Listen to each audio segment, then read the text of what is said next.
ಸೋಂಪಾ ಕಾಳು, ಕೊತ್ತಂಬರಿ ಕಾಳು ಇವೆರಡು ಪ್ರತಿಯೊಬ್ಬರ ಮನೇಲಿ ಇದ್ದೇ ಇರುತ್ತೆ. ಸಾಧಾರಣವಾಗಿ ಸೋಂಪಾ ಕಾಳನ್ನು ಊಟ ಆದಮೇಲೆ ನಾವು ಸೇವನೆ ಮಾಡ್ತೀವಿ. ನಾವು ಯಾವುದಾದ್ರು ರೆಸ್ಟೋರೆಂಟ್ಗಳಲ್ಲಿ ಹೋದರೆ ಇಲ್ಲ ಫಂಕ್ಷನ್ ಆದಾಗ ನೋಡಿ ಸೋಂಪಾ ಕಾಳು ಸೇವನೆ ಮಾಡೋಕ್ಕೆ ಕೊಡ್ತಾರೆ. ಯಾಕಂದರೆ ಇದು ನಮ್ಮ ಪಚನ ಶಕ್ತಿಯನ್ನು ಹೆಚ್ಚಿಸುತ್ತೆ. ಅದೇ ರೀತಿ ಕೊತ್ತಂಬರಿ ಕಾಳು ಕೂಡ ನಮ್ಮ ಅಡುಗೆ ಮನೆಯಲ್ಲಿ ಆರಾಮಾಗಿ ಸಿಗತ್ತೆ. ಈ ಸೋಂಪಾ ಕಾಳಿನಲ್ಲಿ ಡಯಟರಿ ಫೈಬರ್ ಇದೆ, ಕ್ಯಾಲ್ಸಿಯಂ ಇದೆ, ಐರನ್ ಇದೆ, ಮ್ಯಾಗ್ನೀಷಿಯಂ ಇದೆ, ಎಥನಾಲ್ ಎನ್ನುವಂತಹ ಒಂದು ಆಂಟಿ ಆಕ್ಸಿಡೆಂಟ್ಸ್ ಇದೆ. ಅದೇ ರೀತಿ ಕೊತ್ತಂಬರಿ ಕಾಳು ಕೂಡ ಒಂದು ನ್ಯಾಚುರಲ್ ಡಿಟಾಕ್ಸಿಫೈ ಆಗಿದೆ. ಹಾಗಾಗಿ ಇವೆರಡು ಪದಾರ್ಥಗಳನ್ನು ಹಿಂದಿನ ಕಾಲದಿಂದಲೂ ಆಯುರ್ವೇದದಲ್ಲಿ ತುಂಬಾನೇ ಬಳಸ್ತಾರೆ. ಈ ಎರಡೂ ಪದಾರ್ಥಗಳನ್ನು ನಾವು ಚೆನ್ನಾಗಿ ಕುದಿಸಿ ಕುಡಿದಾಗ ಒಂದು ನ್ಯಾಚುರಲ್ ಆದಂಥ ಒಂದು ಡ್ರಿಂಕ್ಸ್ ತಯಾರಾಗುತ್ತೆ. ಇದು ನಮ್ಮ ದೇಹಕ್ಕೆ ಶಕ್ತಿಯನ್ನು ಕೊಡುತ್ತೆ, ಹಲವಾರು ಕಾಯಿಲೆಗಳಿಗೆ ರಾಮಬಾಣವಾಗಿ ಕೆಲಸ ಮಾಡುತ್ತೆ.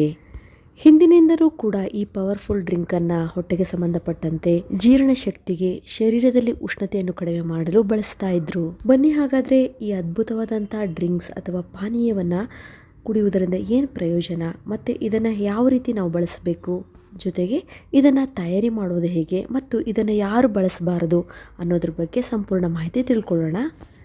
ಪ್ರತಿಯೊಂದು ಚಿಕ್ಕ ಪುಟ್ಟ ಕಾಯಿಲೆಗಳಿಗೂ ನಾವು ಹೆದರುಕೊಂಡು ಬರೀ ಟ್ಯಾಬ್ಲೆಟ್ಸ್ ಮೇಲೆ ಡಿಪೆಂಡ್ ಆಗುವುದನ್ನು ಬಿಟ್ಟು ಮನೆಮದ್ದುಗಳ ಮೊರೆ ಹೋಗೋದರಿಂದ 100% ನಾವು ಅದನ್ನು ಶಾಶ್ವತವಾಗಿ ಕಡಿಮೆ ಮಾಡ್ಕೊಳ್ಬಹುದು. ದೊಡ್ಡ ದೊಡ್ಡ ಕಾಯಿಲೆಗಳು ಬರದಂತೆ ತಡೆಗಟ್ಬೋದು. Hello friends, welcome to Geeta Samsara Sante. ಯಾರು ನನ್ನ ಚಾನಲ್ನ ಇನ್ನೂ ಸಬ್ಸ್ಕ್ರೈಬ್ ಮಾಡ್ಕೊಂಡಿಲ್ಲ, ಪ್ಲೀಸ್ ಇವಾಗಲೇ ನನ್ನ ಚಾನಲ್ನ ಸಬ್ಸ್ಕ್ರೈಬ್ ಮಾಡ್ಕೊಳ್ಳಿ. ಜೊತೆಗೆ ಪಕ್ಕದಲ್ಲಿ ಒಂದು ಬೆಲ್ ಐಕನ್ ಇರುತ್ತೆ, ಅದನ್ನು ಪ್ರೆಸ್ ಮಾಡಿ. ಆವಾಗ ನನ್ನ ಎಲ್ಲ ವೀಡಿಯೋಗಳ ನೋಟಿಫಿಕೇಷನ್ ನಿಮಗೆ ಫಸ್ಟ್ ತಲುಪುತ್ತೆ, ಅದು ಫ್ರೀಯಾಗಿ. ಸೋಂಪಾ ಕಾಳು ಅಥವಾ ಫೆನೆಲ್ ಸೀಡ್ಸ್, ಕೋರಿಯಂಡರ್ ಅಥವಾ ಕೊತ್ತಂಬರಿ ಕಾಳು ಇದೆಯಲ್ಲ, ಇವೆರಡೂ ನಮ್ಮ ಹೊಟ್ಟೆಯಲ್ಲಿ ಡೈಜೆಷನ್ ಪವರನ್ನು ಹೆಚ್ಚು ಮಾಡುತ್ತೆ. ಯಾರಿಗೆ ಪದೇ ಪದೇ ಗ್ಯಾಸ್ ಆಗ್ತಾ ಇರುತ್ತೆ, ಎಸಿಡಿಟಿ ಆಗ್ತಾ ಇರುತ್ತೆ, ತಿಂದಂಥ ಆಹಾರ ಸರಿಯಾಗಿ ಡೈಜೆಸ್ಟ್ ಆಗ್ತಿರೋದಿಲ್ಲ, ವಿಪರೀತವಾದಂಥ ಕಾನ್ಸ್ಟಿಪೇಷನ್ ಅಥವಾ ಮಲಬದ್ಧತೆ ತುಂಬ ಇರುತ್ತೆ, ಅಂಥವರಿಗೆ ಈ ಎರಡೂ ಪದಾರ್ಥಗಳು ತುಂಬಾ ಒಳ್ಳೆಯದು. ಸೋಂಪಾ ಕಾಳಿನಲ್ಲಿರುವಂತಹ ಆಯಿಲ್ ಅಂಶ ಇದೆಯಲ್ಲ, ನಮ್ಮ ಹೊಟ್ಟೆಯಲ್ಲಿ ಡೈಜೆಸ್ಟಿವ್ ಜ್ಯೂಸ್ ಮತ್ತು ಎನ್ಸೈಮ್ಸ್ಗಳನ್ನು ಉತ್ಪತ್ತಿ ಮಾಡಲಿಕ್ಕೆ ಸಹಕಾರಿಯಾಗುತ್ತೆ. ಹೊಟ್ಟೆ ನೋವು, ಬ್ಲೋಟಿಂಗ್ ಆಗುವುದು, ಇಂಡೈಜೆಷನ್ ಆಗುವುದು, ಸ್ವಲ್ಪ ಜಾಸ್ತಿ ತಿಂದರೂ ಕೂಡ ಹೊಟ್ಟೆ ಭಾರ ಆದ ಹಾಗಾಗತ್ತೆ. ಇಂತಹ ಎಲ್ಲ ಸಮಸ್ಯೆಗೂ ಕೂಡ ಸೋಂಪಾ ಕಾಳು ತುಂಬ ಚೆನ್ನಾಗಿ ಕೆಲಸ ಮಾಡುತ್ತೆ. ತಿಂದಂಥ ಆಹಾರವನ್ನು ಈಸಿಯಾಗಿ ಡೈಜೆಸ್ಟ್ ಮಾಡೋದ್ರ ಜೊತೆಗೆ ನಮಗೆ ಕಾನ್ಸ್ಟಿಪೇಷನನ್ನು ಕಡಿಮೆ ಮಾಡುತ್ತೆ. ಅದೇ ರೀತಿ ಕೊತ್ತಂಬರಿ ಕಾಳು ಕೂಡ ನಮ್ಮ ಡೈಜೆಷನನ್ನು ಪ್ರಮೋಟ್ ಮಾಡೋದ್ರ ಜೊತೆಗೆ ನಮ್ಮ ಗಟ್ ಹೆಲ್ತನ್ನು ಇಂಪ್ರೂವ್ ಮಾಡುತ್ತೆ. ಅದ್ರ ಜೊತೆಗೆ ಅದೇ ರೀತಿ ಕೊತ್ತಂಬರಿ ಕಾಳು ನಮ್ಮ ಗಟ್ ಹೆಲ್ತಿಗೆ ತುಂಬಾ ಒಳ್ಳೆಯದು, ಡೈಜೆಷನನ್ನು ಇಂಪ್ರೂವ್ ಮಾಡುತ್ತೆ. ನಾವು ಏನೇ ಆಹಾರ ಸೇವನೆ ಮಾಡಿದರೂ ಕೂಡ, ಅಂದರೆ ಊಟ ಆದಮೇಲೆ ಸರಿಯಾಗಿ ಡೈಜೆಸ್ಟ್ ಆಗದೇ ಇದ್ದರೆ ಗಂಟಲಲ್ಲಿ ಹುಳಿ ತೆಗ್ ಬಂದಂಗೆ ಆಗ್ತಾ ಇರುತ್ತೆ, ಮತ್ತು ಬ್ಯಾಡ್ ಸ್ಮೆಲ್ ರಿಲೀಸ್ ಮಾಡ್ತಾ ಇರ್ತಾರೆ, ಅಂದರೆ ಹೊಟ್ಟೆ ಕೆಟ್ಟಿದೆ ಅಂತ ಹೇಳ್ತಾರಲ್ಲ, ಆ ರೀತಿ ಆಗುತ್ತೆ. ಇವೆರಡೂ ಪದಾರ್ಥಗಳು ಸೇರಿದಂತಹ ಕಷಾಯ ಅಥವಾ ಡ್ರಿಂಕ್ಸನ್ನು ಕುಡಿತಾ ಬನ್ನಿ, ನಿಮ್ಮ ಜೀರ್ಣಶಕ್ತಿ ತುಂಬ ಚೆನ್ನಾಗಿ ಇಂಪ್ರೂವ್ ಆಗುತ್ತೆ. ಮುಂದೆ ದೊಡ್ಡ ದೊಡ್ಡ ಸಮಸ್ಯೆಗಳಾಗುವುದನ್ನು ತಡೆಗಟ್ಟಬಹುದು. ಇನ್ನು ಯಾರಿಗೆ ತುಂಬ ಸುಸ್ತಾಗ್ತಾ ಇರುತ್ತೆ, ಏನು ಕೆಲಸ ಮಾಡೋಕ್ಕೂ ಇಂಟ್ರೆಸ್ಟ್ ಇರೋದಿಲ್ಲ, ಚಿಕ್ಕ ಪುಟ್ಟ ಕೆಲಸ ಮಾಡಿದ್ರೂ ಕೂಡ ಅವರಿಗೆ ವೀಕ್ನೆಸ್ ಅನಿಸ್ತಾ ಇರುತ್ತೆ, ಅಂಥವರು ಈ ಕಷಾಯವನ್ನು ಮಾಡ್ಕೊಂಡು ಕುಡೀರಿ, ನಿಮಗೆ ಎಷ್ಟು ಒಳ್ಳೆ ಎನರ್ಜಿ ಬರುತ್ತೆ. ಇನ್ನು ತುಂಬ ಜನಕ್ಕೆ ರಾತ್ರಿ ನಿದ್ದೆನೇ ಬರೋದಿಲ್ಲ, ಟೆನ್ಷನ್ ಆಗ್ತಾ ಇರುತ್ತೆ, ಕಾಲುಗಳು ಸೆಳೀತಾ ಇರುತ್ತೆ, ಕಾಲುಗಳು ನೋವು ಬರ್ತಾ ಇರುತ್ತೆ, ಪಾದ ನೋವು ಬರ್ತಾ ಇರುತ್ತೆ, ಮತ್ತು ಪಾದಗಳು ಉರಿ ಬರ್ತಾ ಇರುತ್ತೆ, ಹಿಮ್ಮಡಿ ನೋವು ಬರ್ತಾ ಇರುತ್ತೆ. ಹಾಗಾಗಿ ರಾತ್ರಿ ಸರಿಯಾಗಿ ನಿದ್ದೆ ಮಾಡೋಕ್ಕೆ ಆಗೋದಿಲ್ಲ. ಅಂಥವರು ಇವೆರಡು ಪದಾರ್ಥಗಳನ್ನು ಸೇರಿಸಿ ಕಷಾಯ ಮಾಡ್ಕೊಂಡು ಕುಡಿ. ಮಸಲ್ಸ್ ಪೇನ್ ಆಗಿದ್ರೆ, ಕಾಲಿನ ನರಗಳು ಸೆಳೀತಾ ಇದ್ದರೆ, ನರ್ವ್ಸ್ ವೀಕ್ನೆಸ್ ಆಗಿದ್ರೂ ಕೂಡ ಈ ಕಷಾಯದಿಂದ ನಿಮಗೆ ಇಂತಹ ನೋವುಗಳೆಲ್ಲ ಕಡಿಮೆ ಆಗುತ್ತೆ. ರಾತ್ರಿ ಎಲ್ಲ ತುಂಬ ಚೆನ್ನಾಗಿ ನಿದ್ದೆ ಬರುತ್ತೆ, ಮೈಂಡ್ ಅಂತೂ ಕೂಲ್ ಆಗುತ್ತೆ, ಅಷ್ಟು ಚೆನ್ನಾಗಿ ಈ ಮನೆಮದ್ದು ಕೆಲಸ ಮಾಡುತ್ತೆ. ಒಮ್ಮೊಮ್ಮೆ ನಮಗೆ ಟೆನ್ಷನ್ ಜಾಸ್ತಿ ಆಗಿದ್ರು, ಇಲ್ಲ ನಾವು ತುಂಬ ಜಾಸ್ತಿ ಕೆಲಸ ಮಾಡಿದ್ರು ಕೂಡ ನಮ್ಮ ಬಾಡಿ ಹೀಟ್ ಆಗುತ್ತೆ. ನೀವು ರಾತ್ರಿ ಮಲಗುವಾಗ ಈ ಕಷಾಯ ಮಾಡ್ಕೊಂಡು ಕುಡಿದ್ರೆ ನಿಮ್ಮ ಇಡೀ ಬಾಡಿ ರಿಲ್ಯಾಕ್ಸ್ ಆಗುತ್ತೆ, ನಿಮ್ಗೊಂದು ಒಳ್ಳೆ ನಿದ್ದೆ ಬರುತ್ತೆ.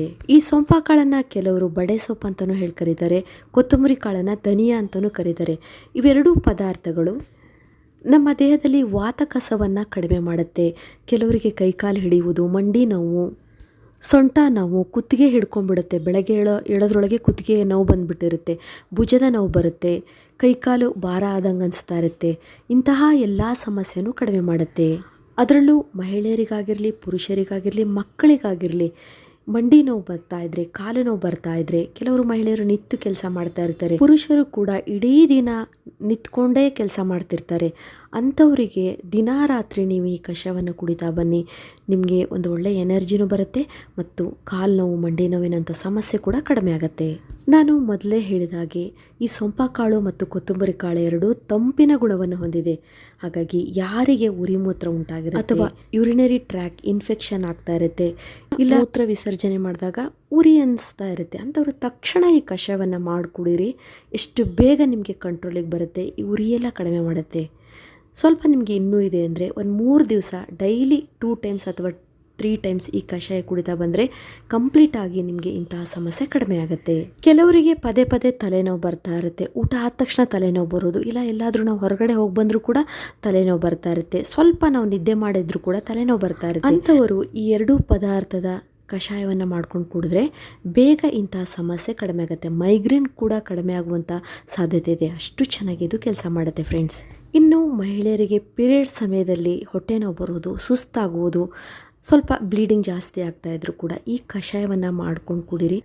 ಈಗಂತೂ ಹೆಣ್ಮಕ್ಳು ಚಿಕ್ಕ ವಯಸ್ಸಿನಲ್ಲೇ ಮೆಚೂರ್ಡ್ ಆಗ್ತಾ ಇದ್ದಾರೆ. ಅಂಥವರಿಗೆ ಹೊಟ್ಟೆ ನೋವು ಬರ್ತಾ ಇದ್ದರೆ, ಇಲ್ಲ ವಾಮಿಟ್ ಬರ್ತಾ ಇದ್ದರೆ, ಇಲ್ಲ ಸುಸ್ತಾಗ್ತಾ ಇದ್ದರೆ ಅಂಥವರಿಗೆ ಈ 2 ಪದಾರ್ಥಗಳನ್ನು ಸೇರಿಸಿ ಕಷಾಯ ಮಾಡಿಕೊಡಿ.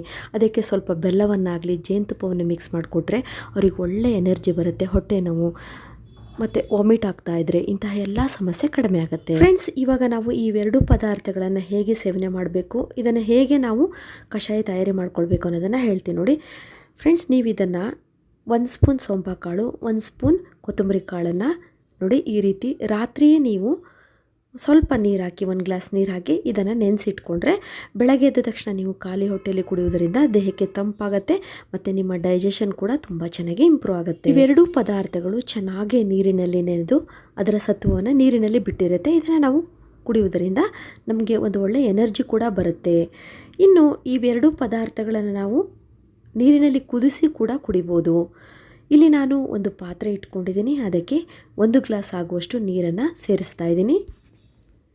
ನೀವು ರಾತ್ರಿಯೇ ನೀರಿನಲ್ಲಿ ನೆನೆಸಿಟ್ಟಿರ್ತೀರಲ್ಲ ಆ ಸೋಂಪಾಕಾಳು ಕೊತ್ತಂಬರಿ ಕಾಳು, ಅದನ್ನು ಕೂಡ ನೀವು ಈ ನೀರಿಗೆ ಹಾಕಿ ಕುದಿಸಿ ಬೇಕಾದರೆ ಕುಡಿಬೋದು. ಇಲ್ಲ ಫ್ರೆಶ್ ಆಗಿರುವಂಥ ಸೋಂಪಾಕಾಳು 1 ಸ್ಪೂನ್ ಮತ್ತು ಕೊತ್ತಂಬರಿ ಕಾಳು 1 ಸ್ಪೂನನ್ನು ನೀರಿಗೆ ಹಾಕಿ ಇದನ್ನು ಚೆನ್ನಾಗಿ ನೀವು ಬಾಯ್ಲ್ ಮಾಡಿ, ಅಂದರೆ ಕುದಿಸ್ಬೇಕು. 1-2 ನಿಮಿಷ ಚೆನ್ನಾಗಿ ಕುದಿಸಿದರೆ ಅದರ ಸತ್ವ ನೀರಿನಲ್ಲಿ ಚೆನ್ನಾಗಿ ಬಿಟ್ಕೊಳ್ಳುತ್ತೆ. ಇದನ್ನು ಬೆಳಗ್ಗೆ ಖಾಲಿ ಹೊಟ್ಟೆಯಲ್ಲಿ ಕುಡಿಬೋದು. ಇಲ್ಲ ಯಾರಿಗೆ ಅಜೀರ್ಣ ಸಮಸ್ಯೆ ಇರುತ್ತೆ, ಗ್ಯಾಸ್ ಆ್ಯಸಿಡಿಟಿ ಆಗ್ತಾ ಇರುತ್ತಲ್ಲ ಅಂಥವರು ಊಟ ಆದಮೇಲೆ ಇಲ್ಲ ತಿಂಡಿ ತಿಂದಾದಮೇಲೆ ಕುಡಿಯುವುದರಿಂದ ತುಂಬ ಚೆನ್ನಾಗಿ ತಿಂದಂಥ ಆಹಾರ ಡೈಜೆಸ್ಟ್ ಆಗುತ್ತೆ ಮತ್ತು ಗಟ್ ಹೆಲ್ತ್ ತುಂಬ ಚೆನ್ನಾಗಿ ಇಂಪ್ರೂವ್ ಆಗುತ್ತೆ. ಇವಾಗ ನೋಡಿ ಇದು ಚೆನ್ನಾಗಿ ಕುದೀತಾ ಇದೆ. ಫ್ರೆಂಡ್ಸ್, ಈ ಕಷಾಯ ವೆಯ್ಟ್ ಲಾಸಿಗೆ ಕೂಡ ತುಂಬ ಒಳ್ಳೆಯದು. ಅಂದರೆ ತುಂಬ ತೆಳ್ಳಗಾಗ್ತಾರೆ ಅಂತ ಅಲ್ಲ, ನಿಮ್ಮ ತೂಕವನ್ನು ಮೇಂಟೈನ್ ಮಾಡಲಿಕ್ಕೆ, ಒಂದು ವೆಯ್ಟನ್ನು ಬ್ಯಾಲೆನ್ಸ್ ಮಾಡಲಿಕ್ಕೆ ಒಳ್ಳೆಯದು. ತುಂಬ ವಿಪರೀತ ದಪ್ಪ ಇದ್ದೀರಾ, ವೆಯ್ಟ್ ಜಾಸ್ತಿ ಆಗಿದೆ, ಬಜ್ಜು ತುಂಬ ಬಂದಿದೆ, ಹೊಟ್ಟೆ ಭಾಗ ಮುಂದೆ ಬಂದಿದೆ ಅಂದರೆ ಅಂಥವ್ರು ಈ ಕಷಾಯ ಕುಡಿತಾ ಬಂದರೆ ನೀವು ತುಂಬಾ ಸ್ಲಿಮ್ ಆಗ್ತೀರಾ. ನಿಮ್ಮ ಫ್ಯಾಟ್ ಬರ್ನ್ ಮಾಡಲಿಕ್ಕೆ ಇದು ತುಂಬ ಒಳ್ಳೆಯದು. ಇನ್ನು ಕೆಲವರಿಗೆ ಗಂಟಲು ಉರಿ ಬರ್ತಾ ಇರುತ್ತೆ, ಕೆಲವರಿಗೆ ಅಲರ್ಜಿ ಪ್ರಾಬ್ಲಮ್, ಡಸ್ಟ್ ಅಲರ್ಜಿ ಇರುತ್ತೆ, ಏನು ಸ್ವಲ್ಪ ಧೂಳಿದ್ರು ಕೂಡ ಸೀನ್ತಾ ಇರ್ತಾರೆ. ಅಂಥವ್ರಿಗೆ ಈ ಕಷಾಯ ಕುಡಿತಾ ಬನ್ನಿ, ನಿಮಗೆ ಅಲರ್ಜಿ ಕೂಡ ಕಡಿಮೆ ಆಗುತ್ತೆ. ಇನ್ನು ಈ ಕಷಾಯ ನಮ್ಮ ಮುಖದ ಸೌಂದರ್ಯಕ್ಕೂ ಕೂಡ ತುಂಬ ಒಳ್ಳೆಯದು.